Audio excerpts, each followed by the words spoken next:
ഇന്നത്തെ കണ്ണൂർ ജില്ലയിലെ മാങ്ങാട് എന്ന സ്ഥലത്ത് പരക്കയില്ലത്ത് ചക്കിയമ്മയുടെയും മേത്തളിയില്ലത്ത് കുമരച്ചൻ്റെയും മകനായിട്ടാണ് മന്നപ്പൻ എന്ന കതിവനൂർ വീരൻ്റെ ജനനം. മക്കളില്ലാതിരുന്ന ദമ്പതികൾക്ക് ചുഴലി ഭഗവതിയോട് പ്രാർത്ഥിച്ചു കിട്ടിയ സന്താനം മകന്നാളിൽ പിറന്നതുകൊണ്ടാണ് അവന് മന്നപ്പൻ എന്ന പേര് നൽകിയത്. ആഢ്യനായ അച്ഛൻ്റെ ഇഷ്ടപ്പെട്ട് ജീവിക്കാൻ മന്നപ്പൻ ഒരിക്കലും തയ്യാറായിരുന്നില്ല. ചെറുപ്രായം മുതൽ ചങ്ങാതിമാർക്കൊപ്പം ചിറ്റമ്പും ചെറുവില്ലുമെടുത്ത് വേട്ടയാടി നടന്ന മന്നപ്പനെ അച്ഛൻ പലകുറി ശാസിക്കുകയും ഭക്ഷണം നിഷേധിക്കുകയും ചെയ്തു. അച്ഛൻ നിഷേധിച്ച ഭക്ഷണം അമ്മ കൊടുക്കുകയും ഇത് കണ്ട് കരിമൂത്ത അച്ഛൻ മന്നപ്പൻ്റെ അമ്പും വില്ലും ചവിട്ടി ഒടിക്കുകയും ചെയ്യുന്നു. അതോടെ മന്നപ്പൻ നാടും വീടും ഉപേക്ഷിച്ച് ഇന്നത്തെ കർണാടകയിലെ കുടകിലേക്ക് യാത്രയായി. അവിടെ കതിവനൂർ നാട്ടിൽ മന്നപ്പൻ്റെ അമ്മാവനും കുടുംബവുമുണ്ട്. ഇടയ്ക്കൊന്ന് സൂചിപ്പിക്കട്ടെ, കുടകിലെ കതിവനൂർ എന്ന സ്ഥലം ഇന്നത്തെ വീരാജപേട്ടയ്ക്ക് സമീപമുള്ള കതനൂറാണ്. അങ്ങനെ കുടകിലേക്ക് കച്ചവടത്തിന് പോകുന്ന ചങ്ങാതിമാർക്കൊപ്പം യാത്ര ചെയ്യാൻ മന്നപ്പൻ തീരുമാനിക്കുന്നു. എന്നാൽ കുമരച്ചൻ്റെ കോപം ഭയന്ന ചങ്ങാതിമാർ മന്നപ്പനെ കൂടെ കൂട്ടാൻ ആഗ്രഹിച്ചില്ല. മാങ്ങാട്ടെ നെടിയ കാഞ്ഞിര കീഴിൽ വെച്ച് മന്നപ്പന് മദ്യം കൊടുത്ത് മയക്കിക്കിടത്തി ചങ്ങാതിമാർ സ്ഥലം വിട്ടു. ഉണർന്നപ്പോൾ ചങ്ങാതിമാരുടെ ചതി തിരിച്ചറിഞ്ഞ മന്നപ്പൻ ഒറ്റയ്ക്ക് യാത്രയായി. കുടകിലെത്തിയ മന്നപ്പൻ മണ്ണിൽ പൊന്നു വിളയിച്ചും കാലിമേച്ചും എണ്ണയാട്ടി എണ്ണയുണ്ടാക്കി വിറ്റും അമ്മാവന് തുണയായി. മാത്രമല്ല, അമ്മാവൻ്റെ ഭാര്യ കതവനൂരമ്മയ്ക്ക് പെറ്റമകൻ അണ്ണൂക്കനേക്കാൾ പ്രിയങ്കരനായി മാറി മന്നപ്പൻ. ഇതിനിടെ ഒരു ദിവസം എണ്ണ വിറ്റ് വരും നേരം വേളാർക്കാട്ട് കൂവലിനരികെ ചെമ്മരത്തി എന്ന പെൺകുട്ടിയെ മന്നപ്പൻ കാണുകയും അവളിൽ പ്രണയം ഉടലെടുക്കുകയും ചെയ്തു. തൻ്റെടിയും കാവുത്തിയ ജാതിക്കാരിയുമായ ചെമ്മരത്തിയെ അമ്മാവനും അമ്മായിക്കും അത്ര ബോധിച്ചില്ല.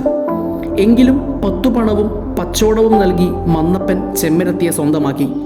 വിവാഹശേഷം ആദ്യ നാളുകൾ കഴിഞ്ഞപ്പോൾ പയ്യെ പയ്യെ കലഹം പതിവായി.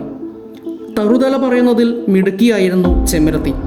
ഒരു ദിവസം എണ്ണക്കച്ചവടത്തിന് പോയി നേരം പുലരാൻ 7:30 നാഴികയുള്ളപ്പോൾ വീട്ടിലെത്തിയ മന്നപ്പനോട് ഇന്നലെ കൂടെ കഴിഞ്ഞവൾക്കൊപ്പം പൊയ്ക്കൊള്ളൂ എന്ന് ചെമ്മരത്തി കൊള്ളിവാക്ക് പറഞ്ഞു. വിശന്നാൽ അവന് സഹിക്കില്ല, പാല് ചോദിച്ചാൽ പാലും ചോറ് ചോദിച്ചാൽ ചോറും കൊടുക്കണം എന്ന കതിവനൂരമ്മയുടെ വാക്കുകൾ മറന്ന ചെമ്മരത്തി പാലിന് പകരം രുതിരം വെട്ടിക്കുടിച്ചുകൊള്ളൂ എന്നും ചോറിന് പകരം തലച്ചോറുണ്ടോളൂ എന്നും മന്നപ്പനോട് പറഞ്ഞു.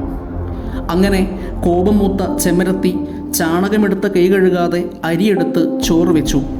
ചോറുണ്ണാൻ നേരം ഒരു പിടി ചോറെടുത്തപ്പോൾ മന്നപ്പൻ അതിൽ കല്ലും നെല്ലും തലനാരും കണ്ടു. രണ്ടാമത്തെ ഉരുള വായിലെത്തും മുമ്പ് ഒത്ത നടുവെ മുറിഞ്ഞു. മൂന്നാമത്തെ ഉരുള എടുക്കുമ്പോൾ പടവിളി കേട്ടു. കാലികളെയും വിളവുകളും കൊള്ളയടിക്കുന്ന മുത്താർമുടിക്കുടകർ പടകൂട്ടി എത്തിയതായിരുന്നു അത്. പടവിളി കേട്ടാൽ പിന്നെ ഊണ് കഴിക്കുന്നത് യോഗ്യതയല്ല എന്ന് നിർബന്ധമുള്ള മന്നപ്പൻ ഊണ് മതിയാക്കി ആയുധമെടുത്ത് ഇറങ്ങി. ഇത് കണ്ട ചെമ്മരത്തി കുടകരുടെ പടയിൽ കൊത്തിപ്പോട്ടെയെന്ന് ശാപവാക്കും പറഞ്ഞു. അങ്ങനെ കുടകർക്കെതിരെ പടവെട്ടിയ മന്നപ്പൻ യുദ്ധം അവസാനിച്ച നേരം തൻ്റെ ചെറുവിരലും പീഠമോതിരവും അറ്റുപോയത് അറിയുന്നു. ചെറുവിരലറ്റത് ചെമ്മരത്തി അറിഞ്ഞാൽ അവൾ കളിയാക്കും എന്ന് വിചാരിച്ച മന്നപ്പൻ ആയുധങ്ങൾ അണ്ണൂക്കനെയും കൂട്ടുകാരെയും ഏൽപ്പിച്ച് ഏകാഗിയായി കാട്ടുവഴിയിലൂടെ നീങ്ങി. ഈ സമയം തോറ്റുമടങ്ങിയ കള്ളപ്പട മന്നപ്പനെ ആക്രമിക്കുകയും 108 തുണ്ടമാക്കുകയും ചെയ്തു. ഭർത്താവിൻ്റെ വരവും കാത്തിരുന്ന ചെമ്മരത്തി ഈ സമയം ഒരു കാഴ്ച കണ്ടു. മുറ്റത്തെ കദളിവാഴക്കൈയിൽ മന്നപ്പൻ്റെ ചെറുവിരലും പീഠമോതിരവും വന്നു വീണിരിക്കുന്നു. കാര്യം തിരിച്ചറിഞ്ഞ ചെമ്മരത്തി ഭ്രാന്തിയെപ്പോലെ പാഞ്ഞ് പടക്കളത്തിലെത്തി.